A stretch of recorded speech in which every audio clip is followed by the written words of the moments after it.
Hello friends, how are you doing? I'm back with another daily watch list. As you can see, Bitcoin has followed exactly the path we anticipated.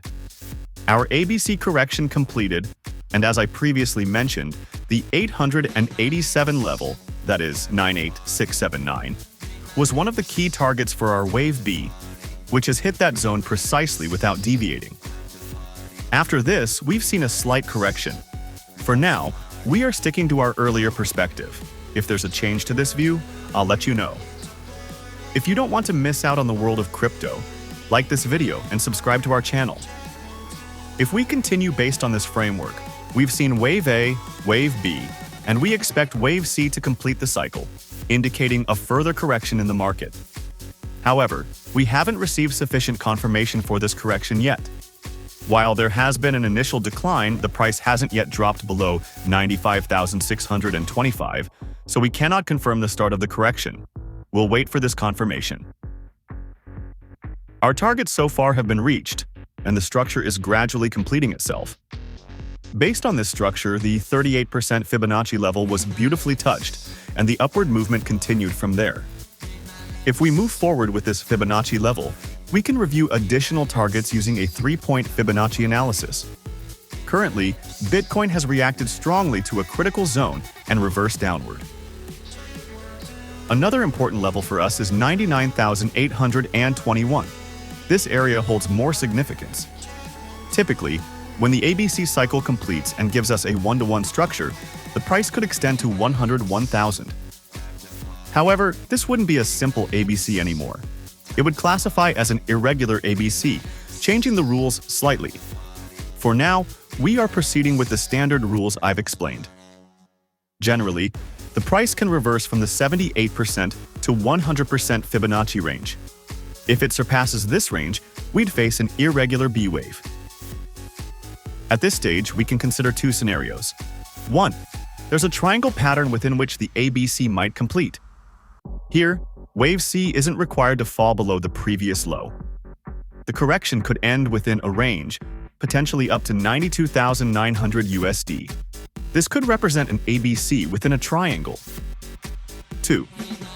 If it's a simple ABC correction, Wave C must break below the previous low, targeting 88,000 or 89,000 USD. Since today is Saturday, I don't expect significant volatility in Bitcoin. Typically, Saturdays see lower trading volumes. Currently, I can spot a small Wave 1 and Wave 2, indicating the potential for a target around 94,935, 95,560 USD. However, this isn't a confirmation. Confirmation would come with a break below 95,680 USD, which is where the last major low was. If broken, our targets in the 98,679, 99,681 USD range come into play, with extensions at 101,289, 102,102, and 103,051 USD based on the irregular B wave structure. If the movement becomes impulsive, sharp and strong upward instead of gradual, it likely wouldn't be a Wave B but rather Wave 1 or Wave 3, which aligns with a bullish scenario. Despite weaker momentum compared to October 27th, the recent movement still has impulsive traits. This keeps the possibility of a strong upward continuation alive.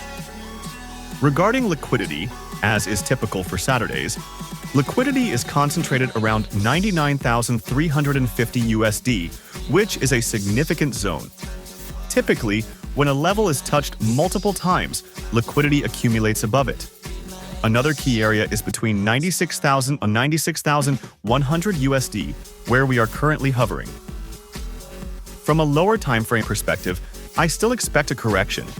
This correction could target 93,000, 92,000 USD, or potentially 90,000 is 89,000 USD, keeping the possibility of an irregular B wave alive.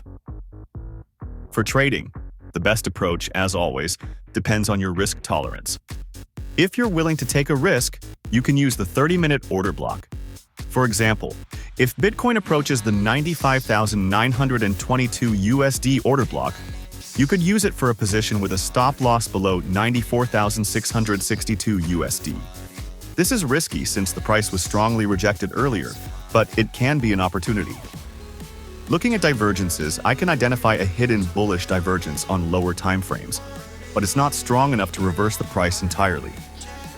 On higher daily timeframes, the structure hasn't changed yet, so my outlook remains the same. Once Wave 3 completes, we'll look for confirmation of a Wave 4 correction, but it's unlikely to be short-lived. A proper correction should target at least the 38.3, 23% Fibonacci levels, which hasn't happened yet. Regarding Tether dominance, it's holding a strong support level and has maintained it well so far, showing potential for another divergence on the 30-minute chart, which could push Bitcoin upward. A 1-hour divergence is also present, though less significant on the 4-hour chart. If Tether dominance drops below 3.963.99, we could see further correction in this metric, allowing Bitcoin to extend its rally to 101.103K USD. On Bitcoin's 4-hour EMA 25, it's still holding below the price, which is significant. If it breaks above, it would be a bullish signal. On the daily time frame, the EMA 25 still has some room to catch up, and the market appears to be consolidating, allowing these moving averages to converge. As for altcoins, we've seen some movement, and Bitcoin dominance has confirmed a breakout on the daily chart. Today's candle is strong, approaching the next support level at 57.70%. If this breaks, we could enter a favorable alt season. For now, Bitcoin's primary trend line remains intact, starting from its accumulation zone. Let's monitor the 56.72% level, as it's crucial for further developments.